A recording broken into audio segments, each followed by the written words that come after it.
Hello guys, welcome back to our channel Anju's vlog. എല്ലാവർക്കും സുഖമായിട്ടിരിക്കുന്നു ഞങ്ങൾ വിശ്വസിക്കുന്നു. അതുപോലെ തന്നെ നമ്മുടെ ഇന്നത്തെ വീഡിയോനെ കുറിച്ച് പറയുന്നതിന് മുന്നേ തന്നെ ആദ്യമായിട്ടാണ് നമ്മുടെ ചാനൽ കാണുന്നതെങ്കിൽ ലൈക്ക് ചെയ്യുക, ഷെയർ ചെയ്യുക, സബ്സ്ക്രൈബ് ചെയ്യുക, പിന്നെ ബെല്ലൈക്കൺ കൂടി ക്ലിക്ക് ചെയ്യുക. പിന്നെ പറയാനുള്ളതെന്ന് വെച്ചാൽ നമ്മുടെ ഇന്നത്തെ വീഡിയോ നമുക്ക് ഇന്നൊരു ഗസ്റ്റ് വരുന്നുണ്ട്. വേറെ ആരുമല്ല, മാമിയും മാമനും കുട്ടിയും വരുന്നുണ്ട്. അപ്പം നമുക്ക് അതിൻ്റെ കുറച്ച് വിശേഷങ്ങൾ കാണാം. അപ്പം അവർ എന്തായാലും വരുന്നത് കൊണ്ട് നമ്മളിന്ന് വീട്ടിൽ കുഴിമന്തി ഉണ്ടാക്കാമെന്ന് വിചാരിച്ച്. കുഴിമന്തി എന്ന് വെച്ചാൽ ഞങ്ങളുടെ രീതിയിലുള്ള കുഴിമന്തി, നമ്മുടെ ഹോം മെയ്ഡ് കുഴിമന്തി. അപ്പം നമുക്ക് നേരെ വീട്ടിലേക്ക് പോകാവേ.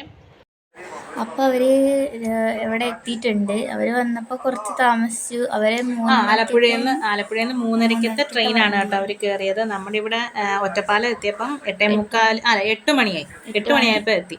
അവിടുന്ന് പിന്നെ ഓട്ടോയിൽ വന്നപ്പോൾ ഇവിടെ എത്തിയപ്പോൾ 8:45 ആയി. അപ്പം നമുക്കിനി നമ്മുടെ കുക്കിംഗ് വീഡിയോയിലേക്ക് നമുക്ക് പോകാം. അപ്പം നമ്മൾ മന്തി തയ്യാറാക്കാൻ വേണ്ടിയിട്ട് നമ്മൾ 4 കിലോ ചിക്കൻ നല്ലപോലെ കഴുകി വൃത്തിയാക്കി എടുത്തിട്ടുണ്ട്, പീസാക്കി. അതിലേക്ക് നമ്മൾ ആവശ്യത്തിനുള്ള മഞ്ഞൾപ്പൊടി ഇട്ട് കൊടുത്തു. ഇനി അതേപോലെ ആവശ്യത്തിനുള്ള മുളക് പൊടി, പിന്നെ നമ്മൾ മന്തി മസാല ഇതിൽ ചേർത്ത് കൊടുക്കുന്നുണ്ട് കേട്ടോ ചിക്കനിൽ.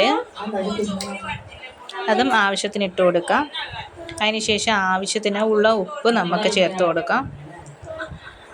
ഉപ്പും ആവശ്യത്തിന് ചേർത്തതിന് ശേഷം നമുക്ക് സൺഫ്ലവർ ഓയിലാണ് കേട്ടോ ഇതിൽ മിക്സ് ചെയ്യാൻ വേണ്ടിയിട്ട് നമ്മൾ ഒഴിച്ചിരിക്കുന്നത്. സൺഫ്ലവർ ഓയിലും കൂടെ ഒഴിച്ചിട്ട് നമുക്ക് നല്ലതുപോലെ കൈകൊണ്ട് നല്ലപോലെ ഒന്ന് മിക്സ് ചെയ്തെടുക്കണം കേട്ടോ. ഇത് മിക്സ് ചെയ്ത് കുറച്ച് നേരം വെക്കണം. അപ്പം നമുക്കിനി ഇത് ഒന്ന് മിക്സ് ചെയ്തെടുത്തതിന് ശേഷം നമ്മൾ അടുപ്പിലാണ് കേട്ടോ വെക്കുന്നത്. നമ്മൾ പുറത്ത് അടുപ്പിലാണ് വെക്കുന്നത്, വിറകടുപ്പിലാണ് വെക്കുന്നത്. ആ പാത്രത്തിൽ തന്നെ നമുക്കിത് വേവാൻ വേണ്ടിയിട്ട് വെക്കാവേ. അപ്പം നമുക്കിത് അടച്ച് മൂടി കുറച്ച് നേരം വേവാൻ വേണ്ടിയിട്ട് വെക്കാം കേട്ടോ. നമ്മൾ ഈ ഒരു വലിപ്പത്തിലാണ് ചിക്കൻ കട്ട് ചെയ്തെടുത്തിരിക്കുന്നത്. അപ്പോഴത്തേക്കും നമ്മുടെ ബസ്മതി റൈസാണ് കേട്ടോ. ബസ്മതി റൈസ് നമ്മൾ കുതിർക്കാൻ വേണ്ടി വെള്ളത്തിലിട്ട് വെച്ചിട്ടുണ്ടായിരുന്നു. 1 മണിക്കൂറോളം ഇത് കുതിർത്തെടുക്കണം കേട്ടോ. വെള്ളത്തിലിട്ട് നല്ലപോലെ കഴുകി നമ്മൾ കുതിർക്കാൻ വെള്ളത്തിലാക്കിയതാണ്. അപ്പം നമ്മുടെ ചിക്കൻ അവിടെ റെഡി ആവട്ടെ, അത് അടച്ച് വെച്ചിട്ടുണ്ട്. അപ്പോഴത്തേക്കും നമുക്ക് കുറച്ച് ഇഞ്ചി വെളുത്തുള്ളിയും അതേപോലെ തക്കാളിയും കൂടെ നമുക്കൊന്ന് നല്ലതുപോലെ ഒന്ന് മിക്സിയിൽ അടിച്ചെടുക്കാം കേട്ടോ. അപ്പോൾ അതവിടെ ഇരിക്കട്ടെ. നമുക്കിനി ചിക്കൻ എന്തായെന്ന് നമുക്ക് തുറന്ന് നോക്കാം. ചിക്കൻ ഏകദേശം പകുതി കുക്കായിട്ടുണ്ട്. അതിലുള്ള വെള്ളമൊക്കെ നമ്മൾ വെള്ളമൊന്നും ഒഴിച്ചിട്ടില്ലായിരുന്നു. ചിക്കനിലുള്ള വെള്ളം തന്നെ നമുക്ക് ഇങ്ങനെ ഇറങ്ങി വന്നിട്ടുണ്ട് കേട്ടോ. ഇനി നമുക്ക് കുറച്ച് നേരം കൂടി ഇനി ഒന്ന് വേവാൻ വേണ്ടിയിട്ട് ഒന്ന് അടച്ചു വെച്ച് വേവിക്കാം. ചിക്കൻ അപ്പോൾ നമുക്ക് അടച്ചു വെച്ച് ബാക്കിയും കൂടെ വേവിച്ചെടുക്കാം കേട്ടോ. അപ്പോൾ നമുക്കത് അവിടെ ഇരുന്ന് റെഡി ആവട്ടെ. ഇനിയിപ്പോൾ നമുക്ക് കുതിർന്ന അരി എടുത്തിട്ട് നമുക്ക് റൈസ് റെഡിയാക്കാം. ഇതേപോലൊരു വലിയൊരു പാത്രത്തിൽ വെള്ളം നമ്മൾ ചൂടാവാൻ വെച്ചിട്ടുണ്ട്. അതിലേക്ക് നമ്മൾ കുരുമുളക്, കറുകപ്പട്ട, അതേപോലെ ഉണക്കനാരങ്ങ എല്ലാം ഇട്ട് കൊടുത്തിട്ട് നമ്മൾ റൈസ് ഇട്ട് കൊടുക്കുന്നുണ്ട് കേട്ടോ. എന്നിട്ട് ആവശ്യത്തിന് നമ്മൾ ഉപ്പും അതിൽ ചേർത്ത് കൊടുക്കണം. 80% കുക്കായി കഴിഞ്ഞാൽ റൈസ് നമുക്ക് കോരി മാറ്റി വെക്കാം. ഇനി നമുക്ക് വേറൊരു പാൻ എടുത്ത് അതിലേക്ക് ആവശ്യത്തിന് സൺഫ്ലവർ ഓയിലാണ് ഒഴിച്ചു കൊടുക്കുന്നത്. അത് ഒഴിച്ചു കൊടുത്തിട്ട് നമ്മൾ കട്ട് ചെയ്ത് വെച്ച് സവാള ഇട്ട് കൊടുത്ത് നല്ലതുപോലെ ഒന്ന് ഇളക്കി നല്ലതുപോലെ നമുക്കൊന്ന് വഴറ്റിയെടുക്കണം കേട്ടോ. നല്ലതുപോലെ ഒന്ന് ഇളക്കി കൊടുക്കാം. ഇനി അതിലേക്ക് നമുക്ക് കുരുമുളക്, കറുകപ്പട്ട അങ്ങനെയുള്ള ഐറ്റംസ് നമുക്ക് അതിലേക്ക് ഇട്ട് കൊടുക്കാവേ. അതിന് ശേഷം അതിൻ്റെ അകത്ത് നമ്മൾ മന്തി മസാല ചേർത്ത് കൊടുക്കുന്നുണ്ട് കേട്ടോ. നമ്മൾ വഴറ്റുന്ന സവോളയിലും മന്തി മസാല ഇട്ട് കൊടുക്കുന്നുണ്ട്.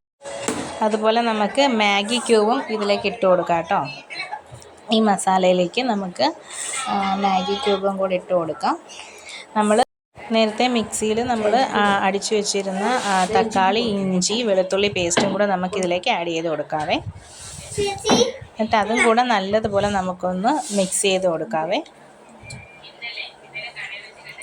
നല്ലപോലെ മിക്സ് ആയതിന് ശേഷം നമ്മൾ ചിക്കൻ വേവിച്ച വെള്ളമില്ലേ, ആ ചിക്കൻ വേവിച്ച വെള്ളമാണ് ഇതിലേക്ക് നമ്മൾ ഒഴിച്ചു കൊടുത്തിരിക്കുന്നത് കേട്ടോ.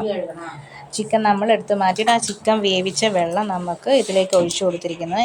ഇനി അത് നല്ലതുപോലെ ഒന്ന് തിളച്ച് വന്നതിന് ശേഷം നമ്മൾ ഒരു 80% കുക്കായ നമ്മൾ ഊറ്റി വെച്ചിരിക്കുന്ന നമ്മുടെ റൈസ് അതിലേക്ക് ഇട്ട് കൊടുക്കാം കേട്ടോ.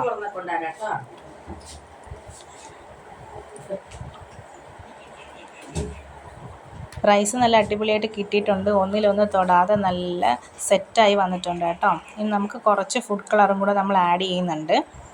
ഇനി ഇത് നമുക്ക് അടച്ചു വെക്കാം കേട്ടോ. നമ്മൾ പുതിനയില മല്ലിയില ഇട്ടിട്ട് അതേപോലെ നമ്മൾ സ്മോക്ക് ഇടുന്നുണ്ട് കേട്ടോ. എന്നിട്ട് നമുക്കിത് അടച്ചു വെക്കാം കേട്ടോ. ഇതിൻ്റെ മുകളിൽ നമുക്ക് നല്ലൊരു വെയിറ്റും കൂടെ വെക്കാം. കുറച്ച് കഴിഞ്ഞതിന് ശേഷം ഒരു അരമണിക്കൂറിന് ശേഷം നമ്മൾ തുറന്ന് നോക്കുമ്പോൾ നമ്മുടെ റൈസ് മന്തി റൈസ്, അതായത് ഞങ്ങൾ വീട്ടിൽ നമ്മുടെ ഹോം മെയ്ഡ് മന്തി റൈസ് റെഡി ആയിട്ടുണ്ട് കേട്ടോ. ഇതൊരു നമ്മളൊരു വെറൈറ്റി രീതിയിൽ ചെയ്തു നോക്കിയതാണ് കേട്ടോ. നല്ല അടിപൊളിയാണ്, നല്ല സ്മെല്ലൊക്കെ വരുന്നുണ്ട്, നല്ല സെറ്റായി കിട്ടിയിട്ടുണ്ട് കേട്ടോ. അപ്പോൾ ഇത് എല്ലാവരും ഇങ്ങനെ ഒന്ന് ചെയ്ത് നോക്കാം കേട്ടോ, മന്തി റൈസ്. അതുപോലെ തന്നെ നമുക്കിനി നമ്മൾ എടുത്ത് വെച്ചിരിക്കുന്ന ചിക്കൻ ഇല്ലേ, വേവിച്ച് വെച്ചിരിക്കുന്ന ചിക്കൻ നമുക്ക് ആ ഉരുളിയിൽ ഇതിൻ്റെ അകത്തും സൺഫ്ലവർ ഓയിൽ തന്നെയാണ് ഉപയോഗിച്ചിരിക്കുന്നത്, ഇട്ട് കൊടുത്തിട്ട് നമുക്ക് ആ ചിക്കൻ നല്ലതുപോലെ ഒന്ന് വറുത്തെടുക്കണം കേട്ടോ. ജസ്റ്റ് ഒന്ന് നല്ലതുപോലെ ഒന്ന് വറുത്തെടുക്കണം. അതിലേക്ക് നമ്മൾ അരിഞ്ഞു വെച്ചിരുന്ന ക്യാപ്സിക്കവും കൂടി ഇട്ട് കൊടുക്കുന്നുണ്ട്. എന്നിട്ട് നമുക്കിത് നല്ലതുപോലെ ഒന്ന് ഇളക്കി കൊടുക്കാം കേട്ടോ. ആ ഓയിൽ എല്ലായിടത്തും പിടിക്കാൻ വേണ്ടിയിട്ട് നമ്മൾ ഈ ചിക്കൻ്റെ അകത്തും കുറച്ച് ഫുഡ് കളർ, കുറച്ച് ലേശം ഫുഡ് കളർ ചേർത്തിട്ടുണ്ട് കേട്ടോ. അങ്ങനെ നമ്മൾ നമ്മുടെ ചിക്കൻ ഇവിടെ റെഡിയാക്കി എടുത്തിട്ടുണ്ട്. ഈ ഒരു രീതിയിൽ നമ്മൾ ഫ്രൈ ചെയ്തെടുത്താൽ മതി കേട്ടോ. അപ്പോൾ അതും ഓക്കെ ആയിട്ടുണ്ട്. അപ്പോൾ ഇതാണ് നമ്മുടെ ഹോം മെയ്ഡ് കുഴിമന്തി കേട്ടോ. അതായത് നമ്മുടെ രീതിയിൽ നമ്മൾ തയ്യാറാക്കി ഒന്ന് കുറച്ച് വെറൈറ്റി ആയിട്ട് ചെയ്ത് നോക്കിയതാണ് കേട്ടോ. പക്ഷെ നല്ല അടിപൊളി ടേസ്റ്റ് ആയിട്ടുണ്ട് കേട്ടോ.